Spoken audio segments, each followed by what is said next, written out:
बाद में चलकर यह राष्ट्रवाद का विचारधारा जिस तरह धीरे धीरे यूरोप के अन्य देशों में पहुंचता है, वहां भी क्रांति तीव्र हो जाता है और बहुत सारे नायक आते हैं और बहुत सारा संघर्ष और बहुत सारा क्रांतियां उत्पन्न होता है और एक के बाद एक अन्य यूरोपीय देश कंट्री एक के बाद वहां पर कुलीन तंत्र को वहां पर हटाकर वहां पर राष्ट्र राज का स्थापना किया जाता है और बाद में यही जो राष्ट्रवाद का जो विचारधारा है या राष्ट्रवाद का विचारधारा का फिर एक आगे का जो कड़ी आता है और औद्योगिकरण जो इंग्लैंड में होता है मिड 18 सेंचुरी के आसपास और उसके बाद यह राष्ट्रवाद का स्वरूप औद्योगिकरण के चलते एक अलग प्रकार का स्वरूप यह ग्रहण कर लेता है और यह राष्ट्रवाद का स्वरूप फिर परिवर्तन होते होते यह एक इंपीरियलिज्म साम्राज्यवाद का स्वरूप ग्रहण कर लेता है, फिर उपनिवेशवाद का स्वरूप ग्रहण कर लेता है और यह राष्ट्रवाद फैलते फैलते यह किस तरह से इसका अर्थ में परिवर्तन होता है और दुनिया के अलग अलग देशों में भी राष्ट्रवाद होता है। जो राष्ट्रवाद का मतलब परिभाषा इन सारे यूरोपीय राष्ट्रवादों से बिल्कुल अलग है, लेकिन फिर भी कुछ समानताएं हैं। तो इन सारे चीज़ों को हम लोग तभी समझ सकते हैं जब सारे ऐतिहासिक घटनाओं को एक के बाद एक कड़ी के साथ हम जोड़ते जाएं, धैर्यपूर्वक सिस्टमेटिक हम लोग पढ़ेंगे, समझेंगे और समझने के अलावा सारे फैक्टों को आत्मसात करना है, याद करना है और उसके बाद चिंतन मनन और इस विषय वस्तु के गहराई में डूबकर जब जानेंगे समझेंगे तब यह समझ में आएगा। नहीं तो इतिहास वैसे ही है जैसे ब्रह्म सत्य जगत मिथ्या पढ़ के भी और कुछ क्वेश्चन आंसर बना के भी वह जो कॉन्सेप्ट गले में उतरने वाला नहीं है और जब सवाल का जवाब पूछा जाता है चाहे एग्जामिनेशन हॉल में या फिर ओरली पूछा जाएगा तो सारे सवाल का जवाब एक ही तरह से विद्यार्थी देंगे। वह चेंजेस को नहीं दिखा पाएंगे, परिवर्तन को नहीं दिखा पाएंगे, किस तरह से हर परिभाषा में परिवर्तन होता है, हर विचारधारा में स्वरूप में परिवर्तन होता है, किस किस तरह ऐतिहासिक कालक्रम में ट्विस्ट आता है, क्या क्या घटनाएं क्या क्या जो मुख्य घटनाएं घटने से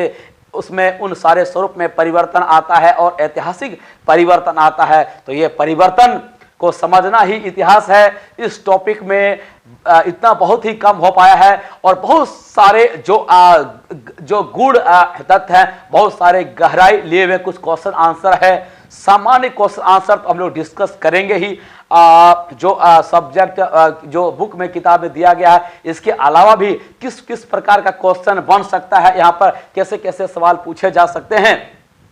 ये सारे समझ और इस क्वेश्चन के माध्यम से जो राष्ट्रवाद का सही समझ किस तरह से विकसित हो सकता है, इन सारे सवालों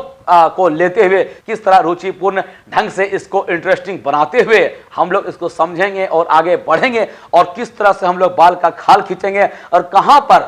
पर यह रहस्य, यह जो इतिहास राष्ट्रवाद का रहस्य किस पॉइंट पे, एक ऐसा कौन सा पॉइंट है जिस पॉइंट से, जिस घटना से इतिहास में बदलाव आता है या राष्ट्रवाद का स्वरूप में बदलाव आता है, राष्ट्रवाद के क्या मायने हैं और राष्ट्रवाद को कैसे समझना चाहिए और किस किस स्टेप में, किस किस स्टेज में राष्ट्रवाद किस प्रकार से यू टर्न लेता है, राष्ट्रवाद अपना स्वरूप में किस प्रकार से परिवर्तन लेता है और यह राष्ट्रवाद जो है किस प्रकार से अलग प्रकार से फिर एक दूसरे घटनाओं पर प्रभाव डालता है, दूसरे देश पर प्रभाव डालता है, दूसरे विचारधाराओं के ऊपर प्रभाव डालता है और दूसरा जो घटना, चाहे वह आर्थिक घटना होता है, चाहे वह आर्थिक घटना है, चाहे बौद्धिक घटना है, चाहे वोटिंग राइट्स है या महिलाओं को अधिकार मिलता है या किस प्रकार से क्रांतियां उत्पन्न होता है या इस प्रकार से जो भी अलग अलग प्रकार की घटना, चाहे कोई भी घटना है, हम एक एक कड़ी को समझेंगे और एक एक कड़ी को जोड़ते हुए जाएंगे और एक एक कड़ी से जुड़ते हुए जाएंगे, चिंतन मनन करते हुए जाएंगे, क्या क्यों कैसे कब कहां कौन, इस प्रकार का सारा जवाब हर मोड़ पर अगर हम लोग पूछते जाएंगे, सोचते जाएंगे तो सारा मतलब, सारा उद्देश्य क्लियर हो जाएगा। चाहे वह फैक्ट हो, चाहे डेट ईस्वी हो, चाहे भौगोलिक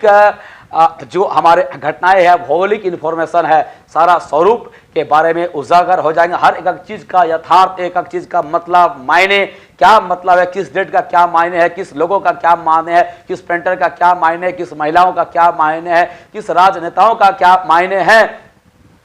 इस प्रकार से सारा चीज एक एक चीज जो है उभर कर और इसका मतलब समझ में धीरे धीरे आने लगेगा। तो पैसेंस रखना है और हर एक एक बात पर डिस्कस करना है। तो हम लोग इस मैटर पे और बहुत सारे टॉपिक पर डिस्कस करेंगे। तो आगे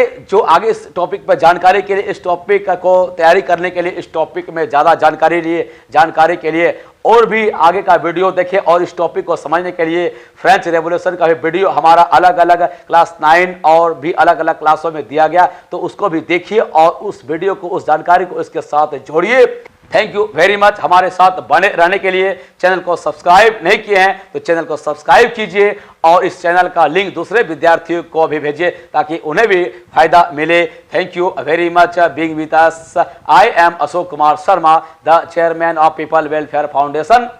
the director of AK study centre. जय हिंद।